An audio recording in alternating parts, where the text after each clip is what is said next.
네, 후보자님. 서울 중랑구의 박홍근 의원입니다. 아마 인사권자께서 장관 후보자로 지명을 한 것은 아무래도 이제 집권 중반기에 행정을 정말 실적 있게 이끌어가기 위해서는 이 분야에 좀 정통한 사람이 필요하겠다라고 하는 판단이 되어 있을 겁니다. 그동안 이제 국토부에서 잔뼈가 굵어 왔어요. 그래서 국토 분야나 이 교통 분야나 두루 경험을 하셨고, 특히 이제 마지막 부분에는 이제 국토 분야를 책임지다 나오셨는데, 아마 이 분야 이런 점에 대해서는 여야 의원 다 공감할 겁니다. 그런 문제에 있어서의 어떤 전문성이나 행정적으로 검증됐다는 것에 대해서는. 다만 이제 아쉬운 게 다주택 보유 문제에 대해서 지금 논란이 일어나는 거 아니겠습니까? 우선 제가 청와대가 지난번 발표했던 7대 비리 관련 고위공직 후보자 인사검증 기준을 다시 좀 찾아봤습니다. 네. 봤더니 사실 이제 최 후보자께는 이 기준에 지금은 저촉된다고 보기는 어렵습니다. 본인도 아마 그렇게 보고 계시지 않으세요? 예, 그렇습니다. 예, 그래서 지금 7가지와 관련해서 저도 좀 꼼꼼하게 다시 한번 오늘 거론되는 그런 여러 가지 의혹이나 또는 도의적 문제가 해당되는지 저촉되는지를 살펴봤습니다만, 이 기준에 이제 배치되지는 않는다는 것을 우선 확인을 했고, 물론 이제 유법적인 사실은 당연히 없습니다. 이제 그럼에도 불구하고 주무장관으로서의 여러 가지 그런 도의성에 대해서는 따갑게 좀 질책이 있는 것입니다. 국민적인 정서가 그렇기 때문에 그건 본인 또한 이미 사과를 한 바가 있다고 보고 있습니다. 다만 제가 한 가지 좀 확인하고 싶은 부분은 아까 앞선 질의에서 올해 장관으로부터 장관 내정 사실을 통보받고 나서 분당 아파트를 증여받은 거 아니냐, 이런 좀 질의가 있지 않았습니까? 저는 이제 그 부분에 대해서 좀 확인 좀 하겠습니다. 우선 아까 말씀하신 것처럼 작년 11월부터 잠실 아파트는 팔려고 내놨다는 거 아니겠어요? 네, 그렇습니다. 예.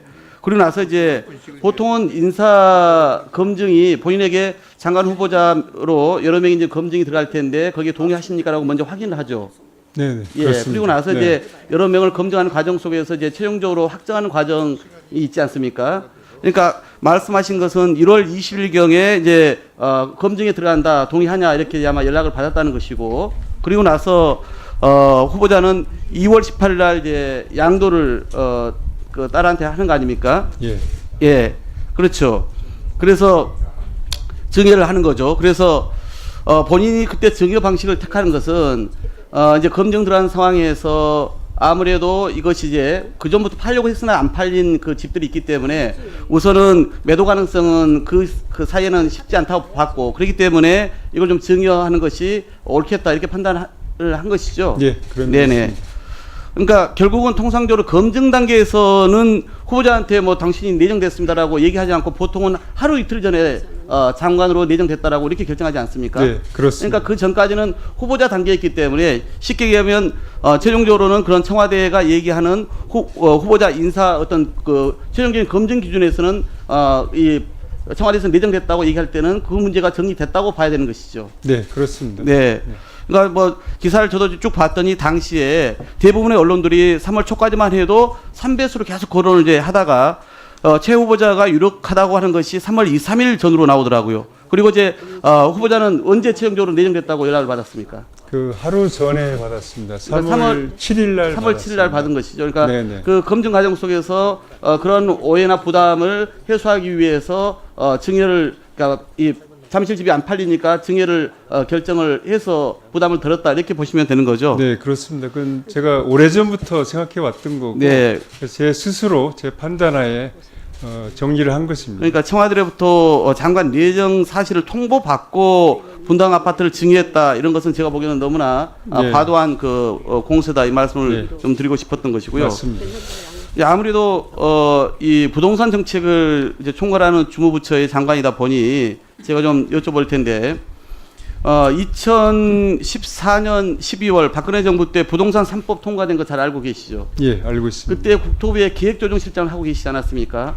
그러니까 아무래도 영향력을 미치고 있는 자리에 있었는데, 저는 이제 지난해 우리 국민들의 걱정을 너무 심대하게 끼쳤던 이 부동산 폭등, 집값 폭등의 문제가 언제든지 현금할 수 있는 이 그 광의 통화라고 그러죠. M2가 너무나 많이 늘어나지 않았습니까? 지금까지 이제 2014년부터 아주 빠르게 늘어나서 현재 한 2,700조가 넘습니다. 결국은 이제 이 문제에 대한 그 부담들이 여전히 활꽃처럼 남아 있는데 결국 당시 2014년도 11월에 통과됐던 부동산 3법 이게 결국은 여러 가지로 부동산의 그 급등에 영향을 미쳤다고 저는 보고 있습니다. 그래서 저는 장관 후보자로서 당시 박근혜 정부 때 이 부동산 3법 통과가 부동산 시장에 어떤 영향을 미쳤는지에 대해서는 아주 냉정하고 객관적으로 평가를 하셔야 한다고 생각해요. 타산 지소로 삼아야 되지 않겠습니까?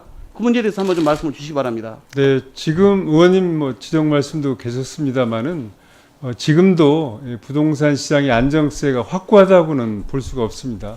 말씀하신 그런 유동자금 그 M2가 아직도 2,700조에 이르고 있어서 이게 철저하고 체계적으로 관리하지 않으면 언제 다시 부동산 시장의 안정세가 흔들지 모르는 그런 상황이라고 생각합니다. 그래서 그 박근혜 정부 당시 기조실장으로서 이런 정책을 같이 좀 살펴봤을 텐데 그런 어떤 그 과정이 다시는 반복돼서는 안 된다는 것을 제가 말씀드리는 거예요. 확고하게 국민들한테 그런 의지를 표명해 주셔야 된다. 그래야 부동산 주무부처로서 부처 장관으로서 이런 그 관리 과정이 가능하지 않겠냐 이 말씀을 드리는 것이고 그러면은 결국은 이제 이런 그 너무나 많이 풀려버린 이 유동 자금을 어떻게 국가가 잘 관리할 거냐가 핵심일 겁니다. 즉 투자처를 어떻게 새롭게 만들 거냐가 중요한데 저는 만약에 장관이 되신다면 국무위원회나 대통령을 뵙고 이 그 유동자금을 이 부동산 직접 투자보다는 산업이나 금융자본에 투자하도록 범정부 차원에서 협업하는 방법을